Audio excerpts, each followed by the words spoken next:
Many outside Afghanistan tend to underestimate the positive developments that have taken place in Afghanistan, including ongoing humanitarian access, while the de facto authorities tend to underestimate the contributions of the international community to the successes that they claim. On the surface, political stability has been maintained. The engagement of the region in promoting greater trade, diplomatic contacts, and economic investments has improved stability in Afghanistan. These have been aided by much improved security and reduced corruption. Little space for internal dissent.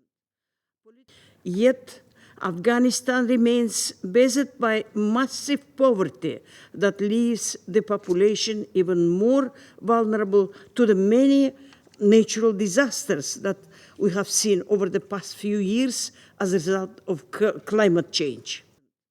Political parties and civil society organizations, de facto authorities lack predictable, transparent, consistent institutions for receiving feedback from the population, where they can approach the de facto authorities without fear. Have been banned, and they are increasingly. We are trying to establish a process and preserve an important mechanism of consultation. We must be realistic about how much each meeting in this process can deliver, especially at this early stage where confidence and trust are insufficient. For this process to truly begin, it is essential that the de facto authorities participate at Doha. We welcome recent statements from the de facto authorities that they are preparing to attend. It cannot be repeated enough that this sort of engagement is not legitimization or normalization.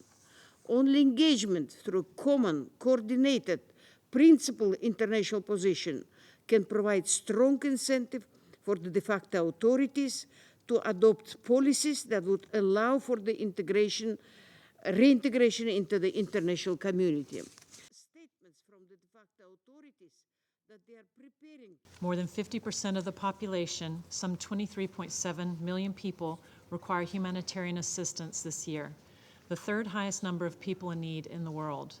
Half the population lives in poverty. 1 in 4 Afghans are uncertain where their next meal will come from. Nearly 3 million children are experiencing acute levels of hunger.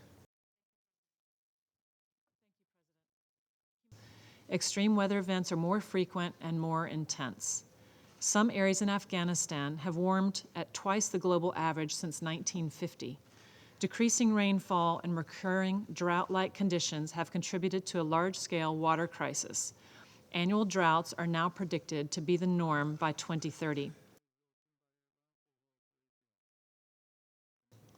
The ban on girls' education is fueling an increase in child marriage and early childbearing, with dire physical, emotional, and economic consequences. Reports of attempted suicides among women and girls are also increasing. Afghanistan's well-being, prosperity, and security are not just domestic concerns, but are deeply connected to regional and global stability. At this critical juncture, we urge solidarity and consensus among Security Council members. Unified support and action are essential to address Afghanistan's multifaceted crisis. Restrictions on the activities of some prominent non-Taliban. The international community should scale up holistic efforts to ensure that addressing climate change in Afghanistan contributes to our common goal of peace, stability, and inclusive development in the country. Doha political process, it's just beginning. We couldn't provide so far